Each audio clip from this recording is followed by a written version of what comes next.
Well, hello everybody, and welcome back to the Desert Island Deals podcast. We are here today in glorious Missoula in the Wilma. It's called the Wilma? The Wilma. Well, the Wilma, this unbelievable old theatre. We're here today with licensed partner and private office advisor, Western Frontier, Engel Völkers Western Frontier, Dawn Maddux. We have been trying to get Dawn on for a long old time, working with Dawn as well. Like 3 years, right? 3 years. Yeah, four, 3 years, maybe 4 four. years. And what an amazing occasion to be here today. We're going to be starting the party in just a couple of hours. And so, of course, because we want to cram as much in as possible, we thought we'd get Dawn to do a podcast as well, just before she's on stage for an hour and a half. So, Dawn, thank you very much for your time today. I'm so exciting. Well, as It might not be. I don't know what the questions will be. So. they'll be good. They'll be good. So, as we're sort of aware, there is a set format to this. Try and find out a bit about you in the past and then leading up all the way to today and into the future. And so we start off with asking about your first deal in real estate. But if we could just go just a little bit back before then, what was it that you were doing before you got into real estate? And when did that journey actually start for you? I think what I did before real estate is really what has helped me be successful in this industry. My background is marketing.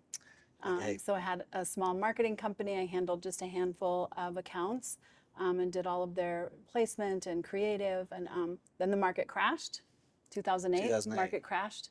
And so I was a single mom at the time and thought, boy, I'm going to have to do something else because budgets started going away. So got my license and started practicing in 2010. This is in Montana? Yep, Oh, yeah. yep, here in Missoula, yep. So yeah, started in 2010. And that very first deal, who were you working for at the time? My very first deal was actually my current husband. So yeah, I like to say I think that one went well. That's a lasting relationship. Customer service to a whole new level. And so, and what kind of property was that? Your first sale was a house? A house, yep. Okay. Yeah.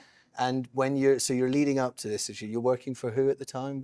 I hung my license with a friend of mine that had his license forever and ever. Yeah. Then I went to Windermere. Yeah. And that was great. Then I went on my own, always with the goal to sell my company to sell Sotheby's. And I'm right in saying that was within the space of, so you joined, you win Rookie of the Year, or however we're going to call it. The next year you win Top Producer. Yeah. Following year you set up Dawn Maddux Real Estate? Just Maddux Real Estate Group. Maddux Real Estate. Okay. And then within a year after that you've sold it to Sotheby's. Yes. Was that was always the plan? Yes. Okay. And did that feel quick at the time? I mean, you know this because you were a top producer. I think when you're working, you don't really notice so much. Just no, I thought it took a long time because I kind of wanted it done. So yeah. So and working with other franchises, with other brokerages, was there sort of that was always in mind? There was, or were you being approached by different companies to sell to before? Yeah, of course. Yep. Okay. Yeah.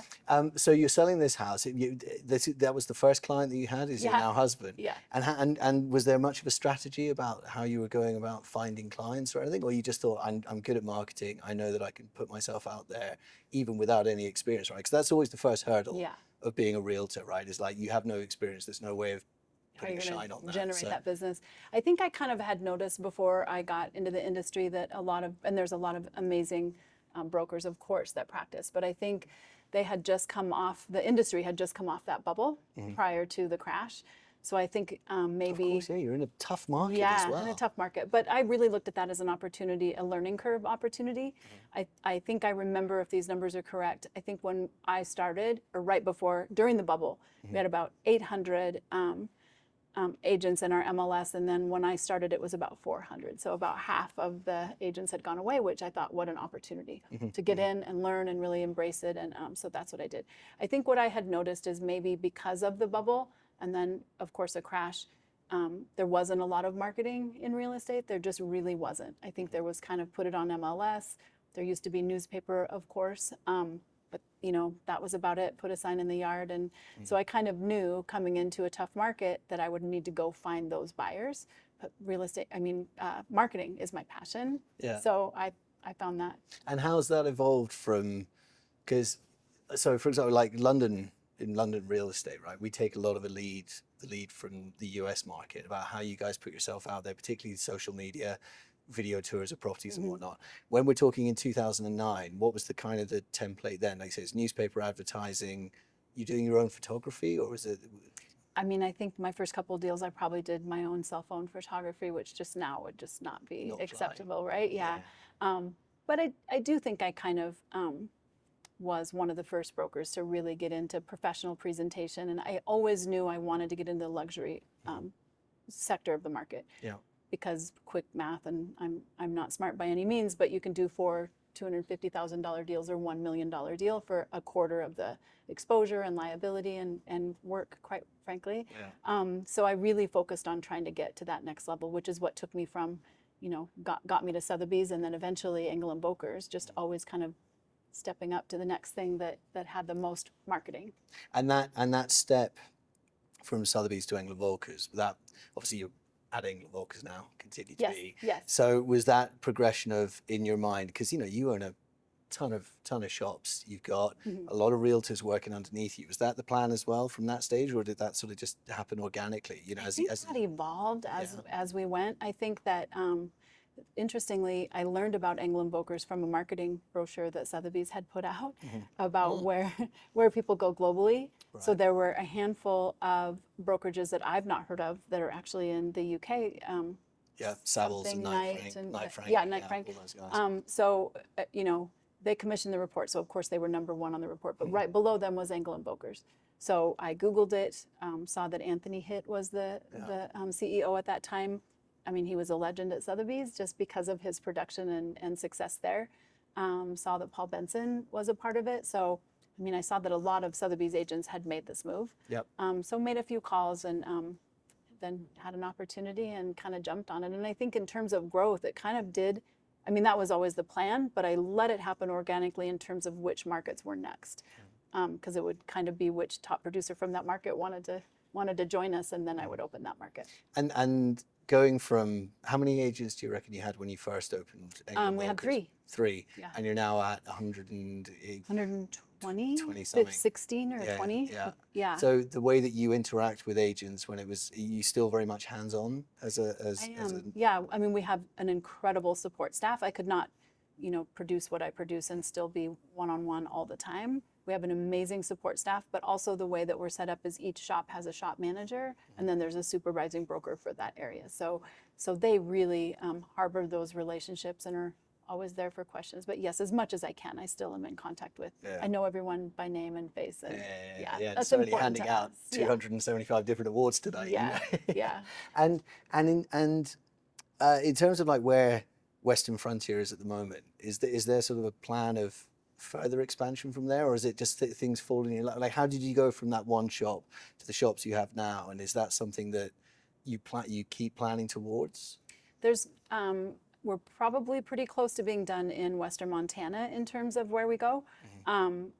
Honestly, the way that and the reason I was so adamant when I signed my contract that we had to be Western Frontier and not Missoula, and all the different Hamilton and Stevensville, is because Montana.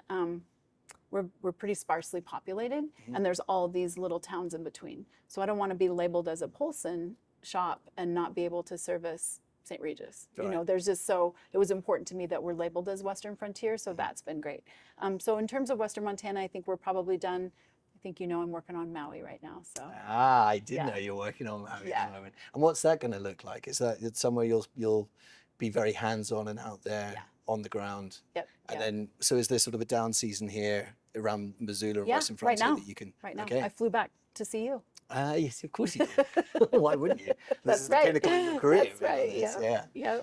January, February, I spend in Maui, and then we'll see how much more time I need to do this year to get up and running. But already talking to some great brokers, that'll be a great market for Engel Völkers. Yeah. Well, congratulations. Yeah, as well. Thank you. We're not quite there yet, but we'll get there. You will be. Yeah. So thinking back then to as we're making the progression from very first deal, which got you a husband. Yeah. What did the most complicated transaction get you? A lawsuit. Yeah, I am in a lawsuit right now from one that was complicated. Is there one that sticks out in your mind as like, this was just a nightmare? Yeah, like so many moving parts? I don't want to mention it. I'm in one right now, honestly, that's pretty complicated. Again, such an amazing support staff, and I think you just have to handle it. I always try to really put myself in that buyer or seller's position and try to handle it with grace and just understanding where they might be emotionally. But yeah, they can get kind of tricky. Is there a process within sort of the American route of buying and selling a property that mitigates for this stuff, or is it sort of luck of the draw? You just have to know what you're doing. There's definitely been clients that I felt like I've not been a good fit for, that I just have to walk away and not, I'm saving myself a headache. He said the same thing when Yeah. he was with us. He's like very conscious these days of who he chooses to work with, and that doesn't end up being a price. Right. You know, it's actually about the fit with the clients. Yeah. Yeah. I had a client say once, I feel like you're interviewing me. I'm like, well, that's the way that it goes. Because it's so reputational, Yeah, right? You know, it and is. and plus, you know, you've had Plus your happiness, right? You have to be happy and not be stressed out all the time. Do you manage to switch off after the day's done? After the working hours are complete?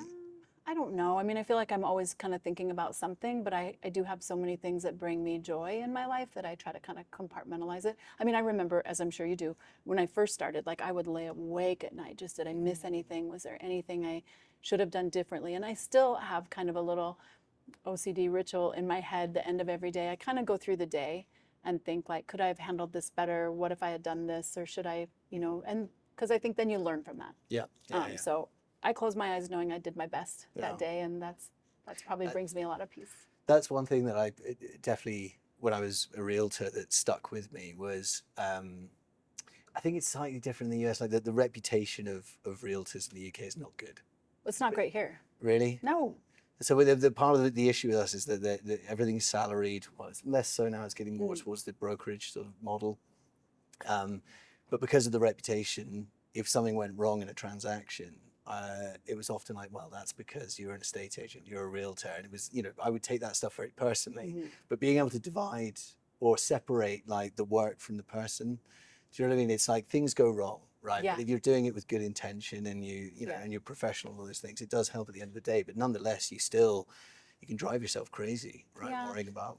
But I also think, I end up making some really good friends. And then there's people that I think 6 more weeks we're closing and bye, So those situations, you kind of have to know that you just have to get them over the finish line and make sure that you did the best job you could. Yeah.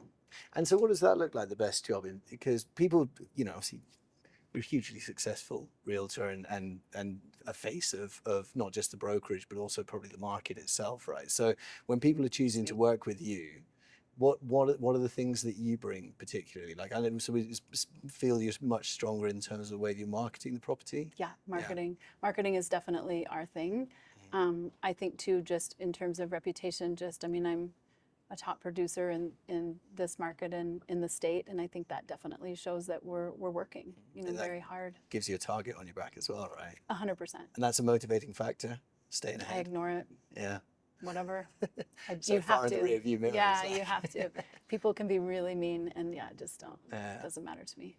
So that fits in then with, as someone who's the reputation as dealing with the very top end of the market, is there a significant transaction in your real estate career that you felt sort of put you into that trajectory, or is there one that stands out as like, this was, I'll be honest, we used to call this what was the most expensive deal you ever did, but actually sometimes the number is not the important thing. That's It right, was the property itself that led to something different. Yep. Is there one that you like? There is, yep. And mine was not the most expensive, but definitely I think the most significant, just in terms of kind of complicated and iconic property. Shelter Island on Flathead Lake is the one I always think back to. I'm still friends with the guy that bought it, and still have a great relationship with him, but that one was a little bit tricky. Bank of America was the owner at the time, and I represented both sides. It was like a repossession or something. No, it wasn't a repossession. I can't remember what they are called, but it wasn't that. It was a little bit different, maybe not quite as bad. Right. So the seller kind of walked away from it, and the bank stepped in. So did both sides of that, and both parties were very happy. And it's also just a beautiful property. So he still loves it. Every year I bring him an offer for a lot more than he paid, and he's not interested. But that makes me happy because he loves it there so much. Yeah. So you mentioned that. So you ring him every year, right, and say, "Oh, I've got someone who's going to pay a lot more for the property than you paid for it originally." Having that stable of amazing homes that you've sold, I suppose it gives you great clients, because I'm assuming a lot of people are buying second and third homes, possibly as well. For sure. Yes. And then Maui, right, is going to be a great referral place for that. Yeah, it's so much about the relationships that you. Is that hard to be on that all the time? Because I know even when we're here with you in Missoula, like it's hard for you to walk through a restaurant without seeing a lot of people that you know. No, I like it. Yeah. I like it. Loyal clients are everything. I mean, that's amazing. You don't feel like you have to be on all all the time in terms I of mean, work? sometimes it has more to do with events than just living here. I just get, what did we talk about the other day? I told you I think I've diagnosed myself with extroverted introvert. Yes. Yeah, so Yes. I need to have a rest. I think I absorb a lot of energy and then I just get exhausted, and there's times even my kids will call, I'm like, I have no more words for today. I gotta just go lay down and rest. So yeah, I think. Yeah. But I love it. My I love brother clients. called me that. He was doing the best man speech at my wedding. Called me the most introverted extrovert out there, but it's because like I love being out amongst all the people, but I definitely like being completely alone. You have to recharge. Yeah. Defrag and just like sit there in a silent space and just, you know, think about all the terrible decisions you made. Yeah. Okay, so if the most significant is that one that sort of there was an element of it propelled and it was a great deal. Yeah. Is there a transaction that keeps you awake at night as it slipped through your fingers, or a potential listing that you just know you would have done a better job? Sometimes I think I have a lot on my plate, so I might not follow up as quickly as I should, and then they end up using someone else, which I have this theory that I live by, and I think that short of health and death, of course, if you just do your best every day and you trust that the universe kind of has your back, there's really nothing. Whatever happens is happening for a reason. So I don't ever think of one that got away or slipped through my fingers because I think, well, that wasn't meant to be. Yeah. So the Hawaii's really rubbing off on you. Like the universe is speaking to you now. I've done that I manifest every day. Like I am so into just believing that, and I feel like again that just brings me so much peace. Just knowing, like, you don't know, maybe a deal falls through, or maybe you do lose a client. You don't know how that might end. Like, it's okay. It's okay. You just move on to the next deal. Is that part of it, like a fixed routine then? Like as you start your day, there's a sort of a think of what the day is going to look like. How far are you planning ahead when you're thinking about a real day? Estate? Really? Yeah. I'm not. One day at a time. Yeah. Do you do planning as Western Frontier, sort of beginning of the year, sit down, think where things are going to go, or is it like? I mean, I wish I could say that we did, but we really. I mean, I think I always have an idea of where things might go next. Katie is so good, our general manager that you met. She is so good at follow up and kind of reminding me. And I mean, sometimes I'll literally say, "Why are we doing it that way? I don't like that." She'll be like, "Because that's what you told me to." I'm like, "Oh, oops." so I think that again, having that support team to just, we do sometimes. I mean, I'm a big risk taker, so sometimes I have to step back and just make sure.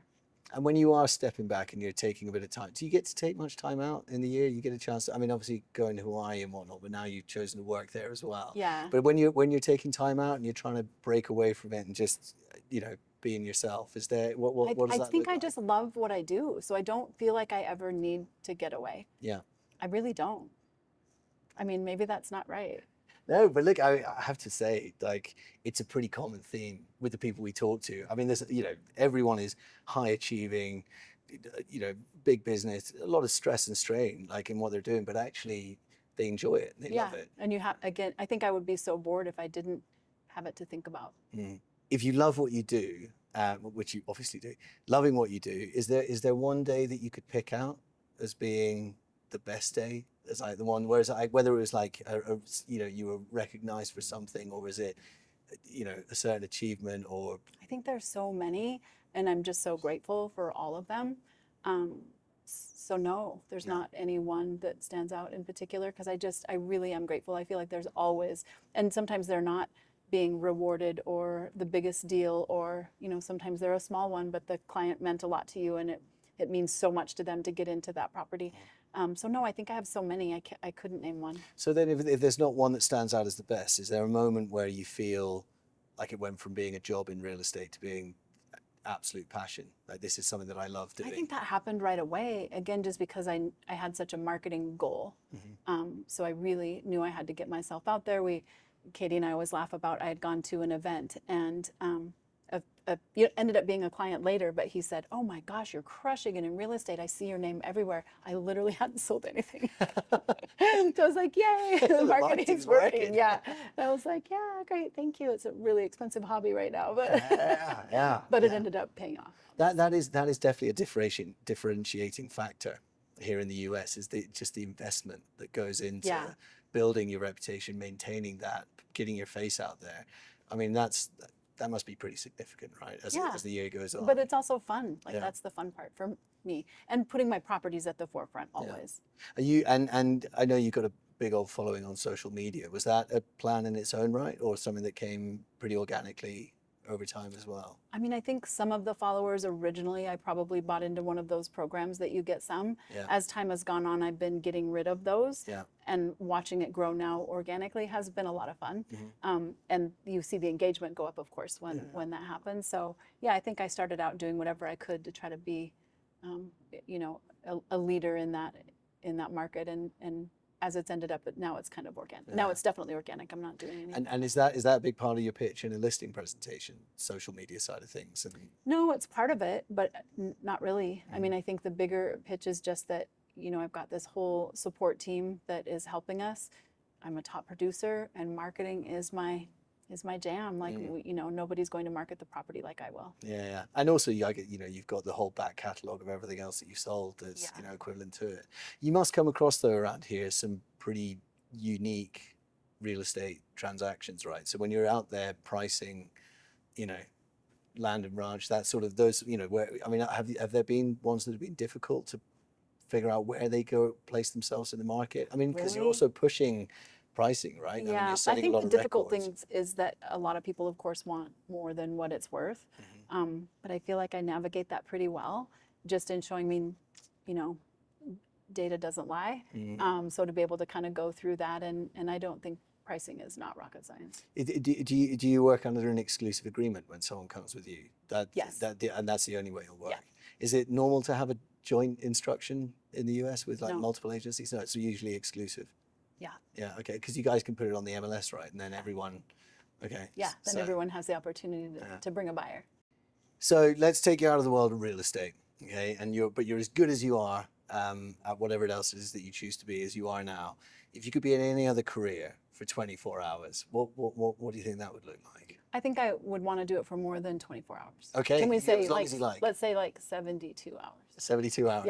Yeah. I would probably be a photographer. Yeah. I'm obsessed with sunsets, which I think is part of what I love about Maui so much. I'm obsessed with clouds and skies and that alpenglow time when everything has that kind of rosy hue. Isn't that like the most beautiful color? time. Yeah. I would be a photographer and I would take a lot of pictures of skies. I probably also would then be a painter and I would paint pictures of my photographs. Have you done any art previously? No. Yeah, you get I would that's suck something at good. it. Yeah, but this is the great thing is that's not, you know, we've had people say that they want to be like astronauts. It's like might be a bit late, bud. Yeah. But like that's something that you could get into, right? Yeah, I guess I take it back. I did take a painting class in Maui and painted a picture of a flower, and it was, you know, it was okay. I'm not great at shading, but that's something I think I would be really passionate about. And would that be do you think as an actual job as well? Like you try and build a business out of it? Yeah, I think I could do that. What about you? What would you do? For 24 hours? No, 72. 72 hours. I mean, I would love to play rugby for Scotland and like win the Six Really? Nations. Yeah. Did you ever play rugby? Yeah, I did. Yeah, actually. I loved all that sort of stuff. But like, I tried to get back into rugby when I first moved to London, like 16 years ago. Found I was definitely too old already to get back into it. Right? Too old. Yeah, like. I think it would have more to do with how good of shape you're in. Well, that too. Which clearly you are, but it was painful. It was like, yeah. because it really hurts to play that sport. And like I'd been 18 the last time I played it. But I maybe like something like that. Also, funnily enough, so I was the art scholar at school. So really? When we bought our last place in London, I was like, we're going to set this room up for like painting, and I love photography as well. And like, but that's something I've always thought about. Like when I'm done, like 100%, my beard is. You'll know I'm retired when my beard is like down to my waist. Well, it was like that when you were at E&B, isn't it? It wasn't quite as long. How long was it? During COVID. Where I had it, how long was it? I saw you at an event. It was probably about. No, it's longer than that. It was. I think it was like to here. Jesus. Right? Yeah, I mean. It was well groomed. Yeah. I think you had shaved sides. Shaved sides, yeah. You can get away with a big beard if you've got a smart haircut. I know that. But that's like when I was in COVID. I mean, it was huge. It was like I looked like ZZ Top, is that the guys? Do you wash it? Yes, often. With shampoo? Yeah, you wash it, but also you oil the beard. Oh, okay. Yeah, so you oil it and like, I used to like back comb it and everything. I was obsessed with my beard. So that was the best thing. I had a great COVID. I'm doing hormone therapy, so I'm wondering how I'll take care of my beard. You come to me, I got all the tits. We'll plan it. You're the and man. we'll like... Hey, great. I was thinking I would braid. Right? That would be cute. Yeah. Okay. Awesome. Good to know. So are you, tonight with hosting this, Yeah. this is like something that you really enjoy. For sure. It's we have Celebrating just people. the best team. Yep. I think we have 152 people coming tonight. So glad that you guys could be here for this to launch our It's new been a guide. pleasure. We're really excited. Yeah. So I think this is the I know this is the most amount of people that we've had come, and it's just so great. So we have people that hit their goals and they get rewarded, and it's just so much about the team collaboration. So we do this every year. We started this right when we very first started. One thing I kind of found previously is I feel like I would work really hard and there wasn't a lot of acknowledgement. I love a reward. Yeah, I think it's Who important. doesn't want to be right? acknowledged? So, and I think especially when you're a hardworking salesperson, you want a pat on the back. Well, that takes you back right to getting your Rookie of the Year award in your first year, and then top. I mean, that must have felt producer. pretty good, right? I In the didn't even second. know it until someone else told me. So again, like nobody. And you guys have been nominated for a few awards at EVX as well, right? Yes, Katie we and won the cup. Yeah. Oh, when did you guys We win won it? the COVID. Did you? Yeah, Anthony et al. Flew in Yeah. and surprised us at our event, and we had to do an event. It actually was in the upstairs room of Stockman Bank because it could be open to the outside because there were so many rules, right? Yeah. Nobody could bring spouses. Like it was a really small group, but we decided to do it anyway. And Anthony and Jill and the team flew in and surprised us, so that was super fun. Yeah. So yeah, And so you guys have got your name on the plaque there. Heck West yeah. of Frontier. That's a great trophy. yeah, That one our as first time. We'll be there again. well. Yeah. But you guys are up for the marketing awards. We're up this for year. marketing, and we're up for ambassador with Katie Moriarty that you met. I'm so proud of her. She's been with me for 19 years. Yeah. So before I got into real estate. Oh, she was part of your marketing Yeah. business as Yeah, well. I snagged her right out of college. No way. Yeah. God, yeah. so you guys have got history. Yes. Right? So what was the role Katie was doing when she started with you? in She was my marketing? assistant, Yeah. and so kind of ran the office and helped with placement and different things. And then when I got into real estate, I always embarrass her with this story. When I, again, recognized that the market was changing and I was going to need to do something else, I came to work and said, I think I'm going to go ahead and get my real estate license. And she was like, oh, that's the worst idea ever. So I always tease her about that because here we are. So she's really good at kind of capturing details that I may overlook. She's also the only person in my life that can say like, hey, you're kind of a bitch today. You might want to stay home today. Yeah. Maybe you're all talked out or used all your words. And so she's amazing. And just, we are so compatible. Having that yin and yang, right? Yes. So, those elements of detail that you bring. I have a few people like that in my life where Yeah. it's like, it's just, that there's a great fit It's there. important. It's Yeah. important. I think it's so important as any kind of a business owner or a leader to recognize what your weaknesses are, and then you just pay people well to make Yeah. sure that those things are covered. And our team right now is the best it's ever been. Like we just keep evolving into something better, which I'm really proud of. So I mean, there are themes that continually come up in this podcast where we've met, like I said, with amazing people. One of them is, know what you do well, know what you don't, and find people who do those Yeah. other things. Allow them the space to get on and do it. That's right. Another one that comes up is about the sort of that bridge between luck and opportunity. So, a lot of people say, well, I was very lucky when this happened, right? But also you have to put yourself in those situations to be lucky, right? So you feel like you have to put yourself out there quite a lot, or did the opportunity still now start to fall in your lap more often? I think that as with any business, I always say like the third year in is when you start to really see referrals come in. If you're doing a good job for people, they start to send you people. I don't know that luck is a real thing. But you I think think you can, opportunity is a real thing, but I do think you have to put yourself out there and put yourself in those positions for those opportunities. well, I think the one I always think about is networking. Like it's like, oh, I was very lucky to have been in the same room as that person who was there that led to whatever. But you don't get that luck if you're not turning up in the first That's place. right. You made the effort to be there and to know the people that got invited you to the event. Is that a theme that you try and work on with your realtors? So with like your agents, is there anything that you sort of maybe you push on more with or try to impress on these guys about this is how you're going to grow your business is through these courses of We action? do. We have so much training and so many mastermind panels, and we provide so much of that. I'm getting really good at knowing right out of the gate who's going to crush it and who probably might not. Do you get surprised though still? Some like... I mean, sometimes, but I mean, you can kind of tell. I mean, I think we can kind of tell pretty early on of who's doing floor time, who's willing to do open houses so that they can meet buyers, like who's willing to do those things, show up for community events. Like, you have to really embrace our tools, as you remember, are so extensive. Yeah. But you have to really embrace it and kind of pick a couple maybe a year that you really get into and understand. Yeah. I don't know. I don't master them all. Like, not even close. No. I'm not. There's a lot. Yeah. But I think I can always tell who's going to do well by just who shows up. And you think there's a personality type as well that's generally, I know like you'll have, some more introverted people can still be very good at the sort of the promotional side of things or the back office elements that really help push transactions forward. I don't know if it's a personality.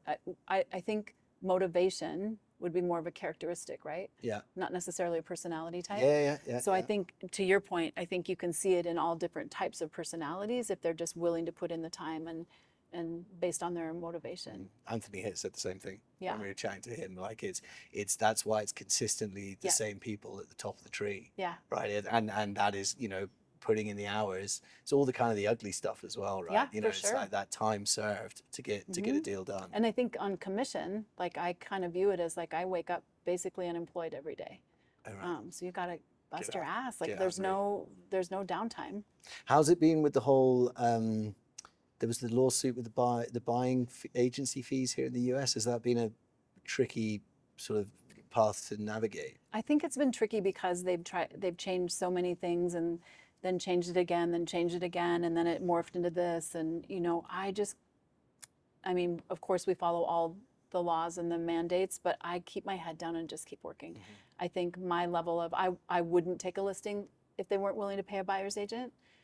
Buyer's agents work really hard. Mm-hmm. Like, I would never not want to offer them compensation. Yeah. I feel like in our markets, I haven't seen a whole lot of that. I think people are still, but I wouldn't. And of course we get asked that, but I mean, that would put all the pressure on me to find the buyer, because nobody works for free. No. Nobody works for free. Do you only represent sellers? No, I represent some buyers, not nearly as many as I do sellers. Okay.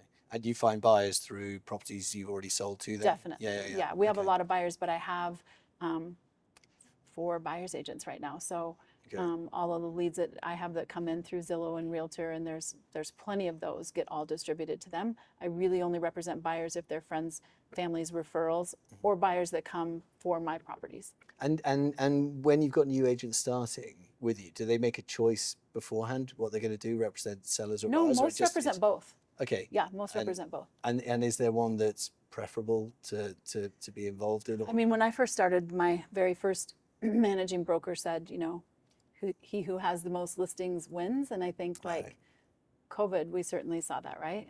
Mm-hmm.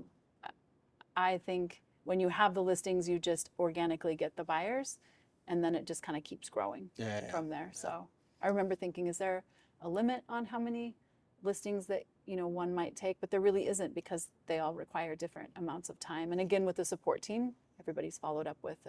And when you take on a listing, and how many listings do you think you'd ever have on at one time? Generally, I had 100 once. 100? Yeah, but that's because I had a development that had several lots. Right. Okay. So, but let's say it's like 50 or... I'm usually around 55 or so, 55 or 60. And that doesn't feel like you're spread pretty thin? No. Again, I've got the most amazing team. Really? So you still feel you can keep a handle on, and plus I guess all your agents then, these are properties that they're looking to introduce buyers to as well, right? Yeah. How does that work if it's Engel Völkers representing on both sides? There's no conflict there, right? If you got... No. Shouldn't be, no. In the US we can do dual agency. I do it often. I know some people don't. In some states it's not allowed. It's not allowed in Not the UK. allowed, yeah. I mean, I have a number of deals that I could list that wouldn't have gotten done if I didn't represent both sides. And how's that not a conflict of interest? How is it? Well, if you're representing the buyer and the seller, buyer wants as much money as possible. Sorry, seller wants as much money as possible, buyer wants to pay as little as possible. You're sort of... But there's always a number that the seller is willing to take, and then there's a number that the buyer is willing to to spend. Yeah. So you just navigate that and make everybody happy. And there's no sense of like, There's been one time that I felt like the buyer was pushing too hard. Ultimately, you represent the seller still. There was one time that I had a buyer just pushing way too hard on inspection, actually trying to get too much credit, and I had to move them to someone else. But typically, I mean, I've done well over $1 billion in sales and represented plenty of dual agency. And I have, like I said, there's lots of times I wouldn't have been able to get it. I have buyers and sellers that became friends in there, you know. So again, it's just about relationships, and as long as nobody's trying to screw the other guy, then it's fine.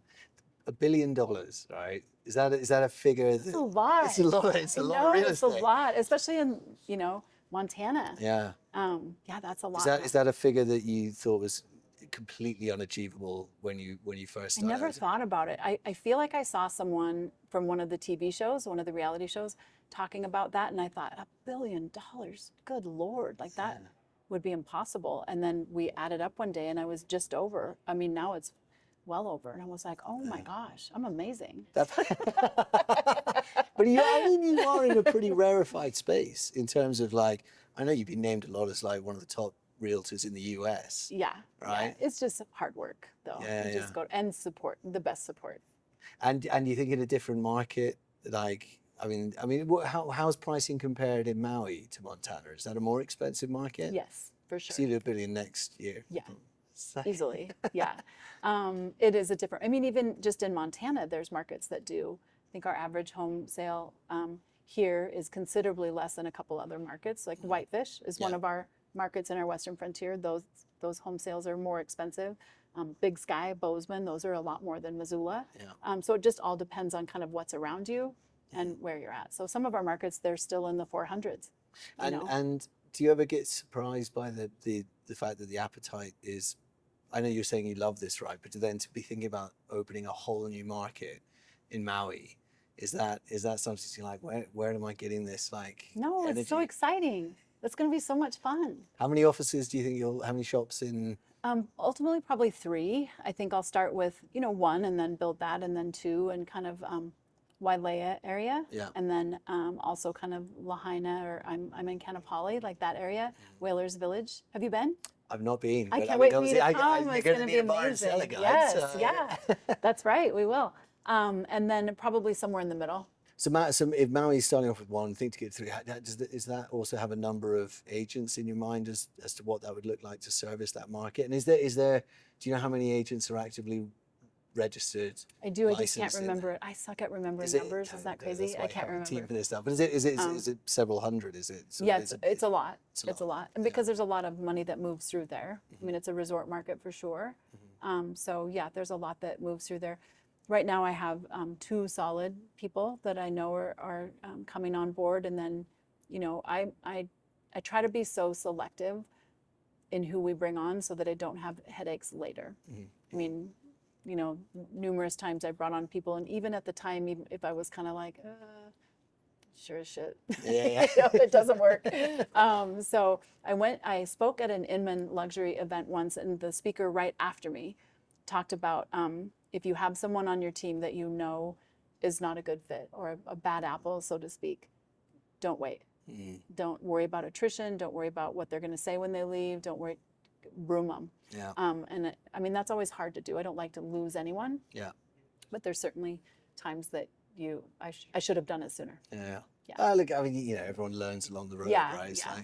And so you've got these 2 in Maui. Yeah. We'll get more. It's very much mirrors the start that you had here in Missoula, right? So you have a couple of agents when you're opening that first shop. So we're talking here 2017, 16, 15. What? When you started up with Engel Völkers here in Western Frontier. We had 3. Oh, what year? Yeah, what 2017. 2017, right. So you had 3 agents starting there. 1 shop here in Missoula was the first one? Missoula was first. Yeah. I think Polson was second, and then I think Hamilton. Again, it kind of grew based on, like, Stevensville was a destination. Like, that's a shop that I was like, we have to be there. That's just a good stopping point between Missoula and Hamilton. Yeah. But for the most part, it's been that I've been in contact with a producer from that market that I knew would be a good fit. And so focus on opening that market. Yeah. How many years? We're talking 2018. So we're talking 7 years from one shop up to how many shops are you at now? We have 11. 11 shops. Yeah, we have 11, 9 in Western Montana, then Coeur d'Alene, Idaho, and you'll meet our shop manager there, supervising broker there, and then Spokane, Washington. Yeah, so up to 11 shops, and that's all feels manageable and all feels sort of organic in the way that it came about. Yeah, I think so. I mean, I think one thing with my personality is like we had a shop in our network that kind of was decimated. Like it was a unfortunate team and staffing situation, and it blew up. So we had no one for a minute. But we've rebuilt that now, and it took me some time because I was busy producing and doing my own stuff. So it took me a little bit of time. But now you'll meet them tonight. Like we have the absolute best team in that market, and it just kind of continues to grow. Good people bring good people. Yeah. So that's why you have to make sure all your people are good. So in that relation then, what comes first in terms of opening a new shop? Is it always the location, or is it you come across a good person? Usually come across a good person, and then we look for a good person. Big Fork is an example of, we had a great team there. That's a great, again, kind of a destination little resort market. Had a great team, and it took a couple years to get the right spot. But I'm like, I don't want to be next to the taco store. Like that doesn't make sense to me. So and they're very strict, right, in terms of E&B, where you can open, what it has to look like. Yeah, they're pretty good to work with, but they do have some negative. But yeah, like they do have some brand comes. Yeah, which I get. I get from a marketing perspective. Brilliant. So I get it. And they're beautiful looking shops, aren't right, they? as well. Yeah. I didn't know how that would go over in Montana. I remember thinking, I'm gonna have to teach people how to say Völkers. But yeah. Engels and Völker. It comes up a lot. Yeah. Yep. Engels and Völkers. Some people say the double plural. But yeah. And so so how long have you been in real estate now? I started in 2010, so 16 years. Got it. Okay. Yeah. And so from how that looked when you began to where it is now, it feels very different, or do you think the same processes still create the same outcomes, or have you sort of had to evolve the way that you do this with changes in markets, the way marketing, all of that stuff? Or I mean, I think we're always kind of watching what's going on. Again, COVID was so interesting, right? Like that was a weird time where I remember one of our shops, we were scheduled for a remodel, and then I thought, I don't know if I should even do this. Like now we have, I don't know if people are going to buy houses. I don't know if the market's going to crash. I don't know if the world's going to end. Yeah. But I kind of thought, well, if the world ends, I won't have to pay for it anyway. So we might as well do it because we can take this downtime and get it done and then be up and running by the time it's over. Did you guys see one of those sort of booms in inquiries? Oh my gosh, it was crazy. Because everyone was looking for more open space. Yes. And Montana's such a great place to live anyway. Yeah. I think the combination of the TV series Yellowstone and COVID, I think that's kind of what made everybody think Montana would be a great place to live. And so when those other locations were opening up, was Montana still pretty restricted during COVID about what you could and couldn't do? So you're getting all these inquiries in. Yeah. Were you still able to get out and work properly? Honestly, for the first time in my life, I was essential. Yeah. So it didn't, and I never got it. I when I got COVID, I got it when I went to travel to Europe. I got it in Spain at the testing center before I came back. No. Because they made, that's right before the president said we didn't have to get tested anymore to get back into the country. Yeah. So I picked it up there. Before that, out showing houses, and I'm a little bit OCD about germs. So my husband has said, like, you've been preparing for a pandemic your whole life. So you were ready to go. Yeah, I was ready. Yeah, exactly. I'm all clean. Everywhere. So, yeah. Okay, so that was a pretty boom period. It was crazy. Yeah. Was it at all overwhelming? Or? It was. I have a handful of gray hairs that all came during that time frame. Well, that was nuts. That was nuts. That's everyone covered up over here. So I would love to know then, with someone of your experience and also knowledge of building a brokerage and expert in marketing, all these things, and where you started and where you are now, if someone was looking to become a real estate broker today, is there advice that you would pass on to them of like getting into the industry, things to be wary of, or is it just get a license and get involved?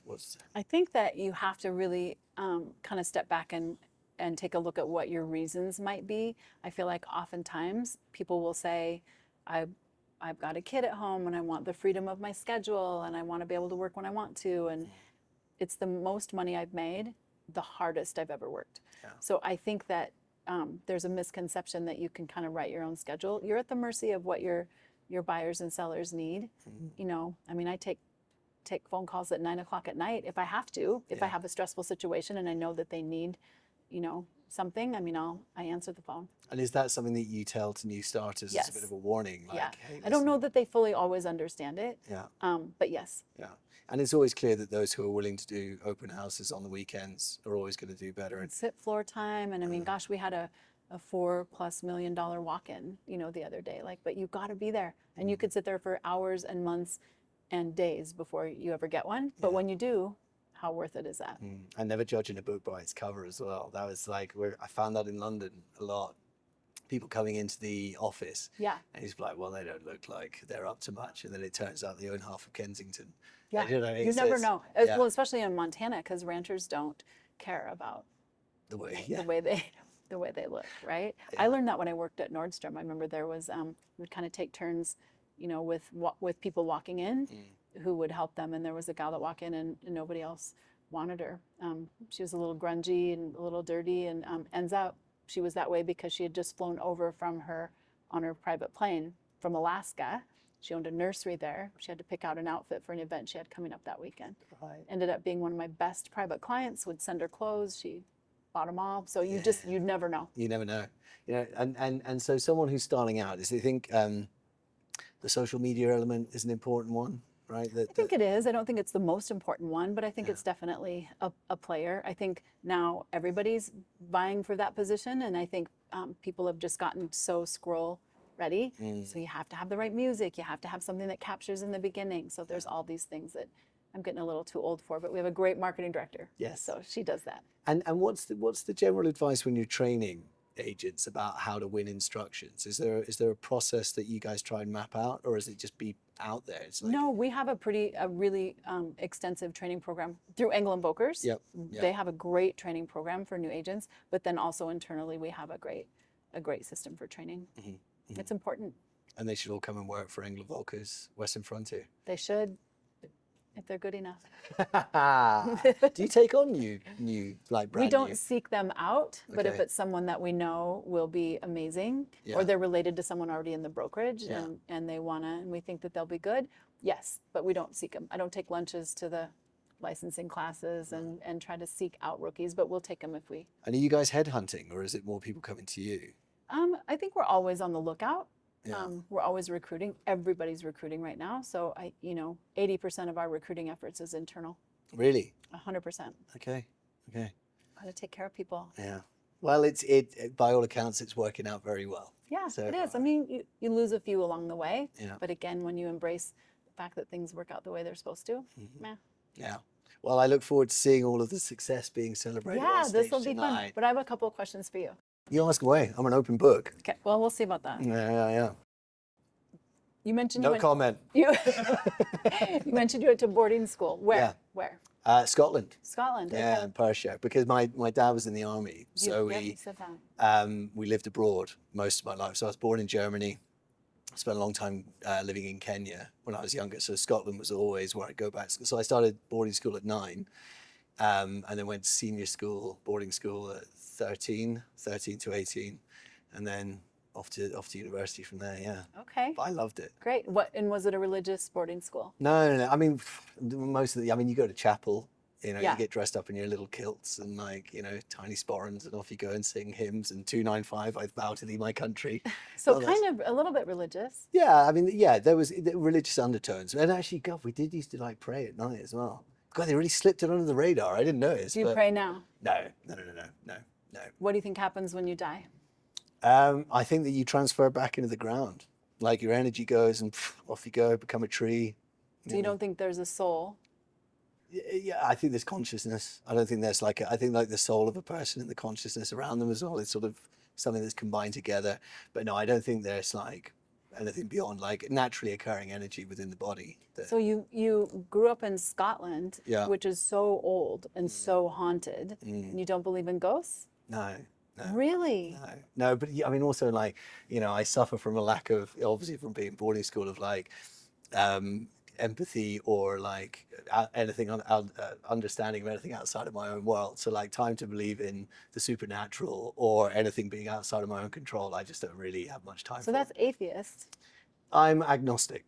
Like because not because I don't believe, though there may or may not be. This is something like Pascal's wager of, if I pretend to believe, I'll get in.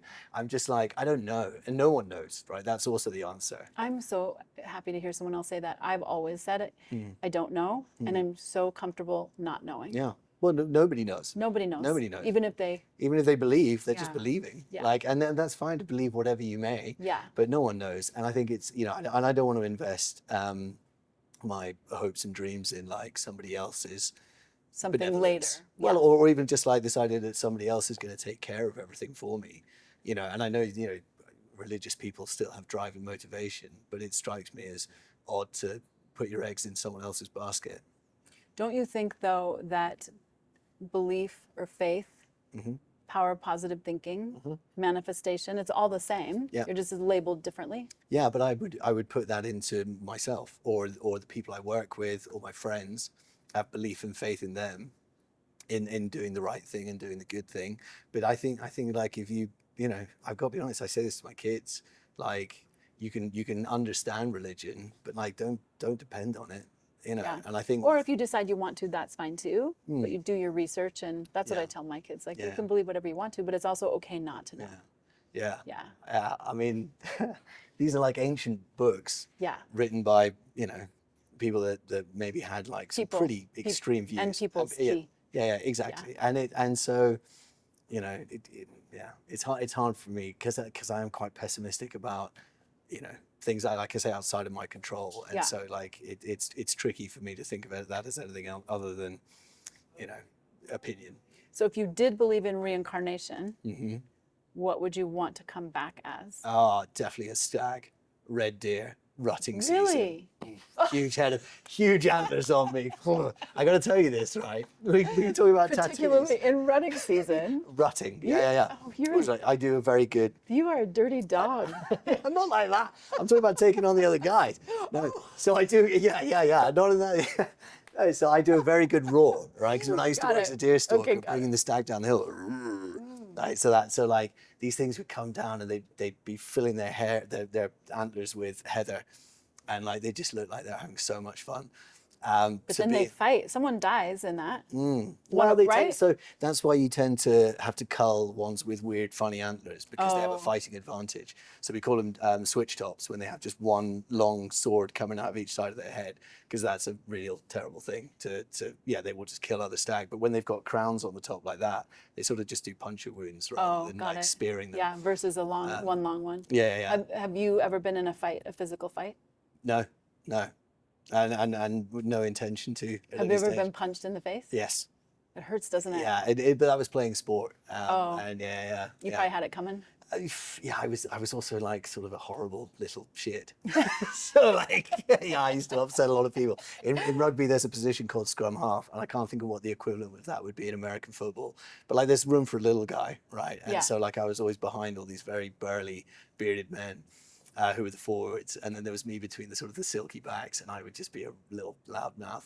But I've never felt like strong urges towards violence towards anyone. But I mean, sometimes you don't have a choice, you know. Yeah, sometimes. but also but I mean, I grew up also in a place called Elgin in Scotland in the Highlands, which is like, it's pretty out there. I was working behind the bar for years as well when I dropped out of university. It was like, finding things to do, and you meet a lot of people that definitely want to have a fight.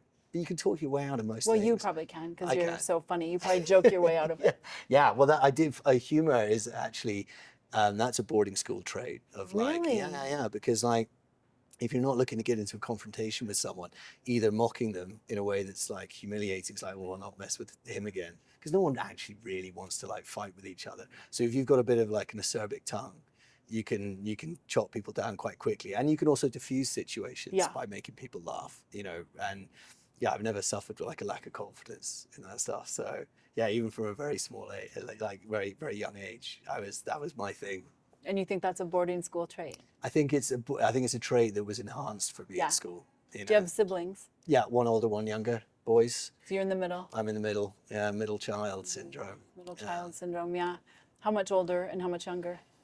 God, you've tested me now. Like, I stopped counting when my younger brother turned 30, but I think he's like 35, 36, and my older brother will be 44. All boys. All boys. Yeah. Good group as well. We're very tight. I'm surprised you don't know how to fight then.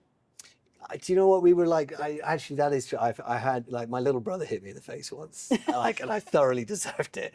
And do you know what the crazy thing is? We were in Kenya at the time, and I was setting up this camera stand because I got this like nice camera for taking pictures of the beach, and he said something to me, and I said something back, and it was really horrible.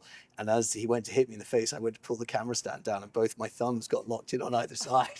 I couldn't move to get out, and also I'd just been punched in the face. And I was like, "Man, help!"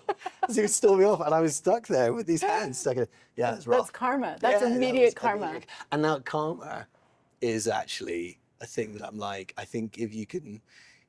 Maybe not. It's like, so it sounds not being altruistic, but like I do think sometimes you need to make a deposit in a 100%. You know, if if you feel like things aren't working out, you have to maybe think more about, okay, how am I giving in this situation? Because it can get very easy to take when things are going well. Yeah, 100%. And I do think that you attract the energy that you put out. I tell you, well, so from growing up internationally, like being a social chameleon, like mirroring people in the way they're talking to you. Like, if I brought you that book. Oh, is it Not here? to interrupt you. I left it in my car, but I'll get it for you. Okay. Yeah, Okay, well, I'd love to read it. Yeah. I'd love to read, because that's the thing that like I think I picked up very quick. I always used to God, it's quite embarrassing, but I used to mirror accents quite a lot. You were saying Yeah. that. So like I've got So a funny. cousin who lives in Ireland, Southern Ireland, and when I go over there to hang out with him, like I can't help it. I Pretty start soon? sounding Irish. Yeah. And then when I'm up in Scotland with my friends there, like I start to sound far more Scottish. So in Scotland, so I went to Edinburgh. I yeah. loved it. Beautiful city. Isn't that a beautiful city? And there's so much history there. So that's how I don't know you could be from Scotland and not believe in ghosts. They're everywhere there. They're everywhere. Wow. I don't know. They are. We talk about them a lot. I guess it's. They're just milling about those old streets. My dad used to work in Corder Castle, which is where Shakespeare's Macbeth is based. So like the ghosts within that, they used to sell on that an awful lot. You know, like this is the haunted part of this or whatever. But you know, like that history of it in these places, like So cool. And I found it so in Montana, I own a building, the building that we're in downtown, and I think it's old. You know, it's 100+ years old. That's a baby in Scotland. Like the buildings, there's a sunglass hut in a building that's so old that the bricks are worn down where people have walked so Corder often. Castle I loved it there. It was founded, I think, in the 1400s. Is that in Edinburgh? That's up in the Highlands of Scotland. Okay. Up I went to the one in Edinburgh. Edinburgh Castle. Yes. Yeah, that's a beautiful building. Beautiful. Yeah, I've been in So there. beautiful. My wife was at university in Edinburgh. Oh, okay. And my sister-in-law lives there as well. So. Do you know a funny story? When we were there, you know, they chime the Oh yeah, the bell? and or is it a horn or a bell? the It's a horn. cannons go off as well. Cannon. It's a cannon yeah. every day at noon. I asked probably a dozen people what's the significance of the cannon at noon. Nobody knew that lives there. Yeah. But then I did my research, So we have a and lot of that's really stupid cool. stuff like this in the UK where no one knows anymore. Like, why do we do this? Because Nobody everything's so knows. goddamn old. Yeah. But they had this when King Charles had his coronation. Because Queen Elizabeth had been on the throne for so long, everyone that was running her coronation had died, and it was like, so what do we do again? It's like there was some stuff that we sort of tried to remember. Kind of got lost, yeah. Well, I think he was wearing that weird glove. And Yeah. like, you know. Do you know why then? Why they do you don't know why they do the cannon? Oh, in Edinburgh? Yeah. Because they've always done it, I guess. No, this is interesting. Okay. Because the seamen couldn't see the shore. It gets very foggy, as you know. It's very foggy there. The seamen couldn't see the shore, so they had no concept of time, and so they would shoot the cannon, and then they would know that it was noon. Noon o'clock. Yeah. Time for the rum. Yeah, Something. yeah, or time to come to port. Yeah. So I love Edinburgh. That's somewhere that I spend. I loved like Edinburgh, a lot of time. but I did the haunted tour, and it was so amazing. Did it feel haunted? 100%. If you're not open to it, you don't believe in it, then you probably don't ever see them. I see ghosts all the time. So what we do, funny enough, have you ever seen those like little orbs of light that will spin around when Yeah. people are filming in a room? My parents have that in their house up in the Highlands. And you don't think it's haunted? I don't know what it is, but if you film stuff up there and the sun's coming through, it's like, it's not dust. It's like, and they spin around people. It is weird. I can't tell So you. you kind of believe in I'm like, ghosts. You we kind of do. when we do Christmases, I love Christmas. And we always do this like song around the piano type thing. And every year I film it. It's like, they're all spinning around my dad a lot. We have some very old paintings that hang in there. And they sort of do hang in those directions. Because I think items can be haunted as well. Yeah. Houses and items can carry forth spirits with. So what would you come back as if you were going to be? Oh, I don't know. I've thought about that a lot. It It depends on what category. If it were to be an animal, I think I would want to be probably a falcon. Oh, yeah. Yeah. It's just badass. Yeah. We have the fastest in all of the world up in the UK, peregrine falcons. That's the fastest That's what animal I on would the planet. be. Yeah, It's the most fierce falcon. falcon. Yeah. Nobody's going to mess with the peregrine, right? Is that why you want to be one? Yeah. Just like be the ruler of all the birds. Yeah, alpha bird. Yeah, alpha bird. That would be the title for this podcast. Sitting down with alpha bird. There you go. Perfect. Perfect. All right. Thank you for. I just had a couple of things. Hey, that was very enjoyable. I mean, it's always a pleasure to see you anyway. Always so fun to see you. And we're excited. We're going to be on stage later on. Yeah, I can't wait. Can't wait. And I'm so excited to get our buyer and seller guides out. Like that's such a great tool. Well, we've loved working with you, and we will continue working with you. Obviously, we'll be seeing you all the rest of the day and tomorrow, and then in EVX in Miami as well. And then Maui next. Yeah, and then Maui next. Yay. I'm Cheers. Sure Connor will want to come to Maui too, right? Yes. Cheers. Slantia, as we say in Scotland.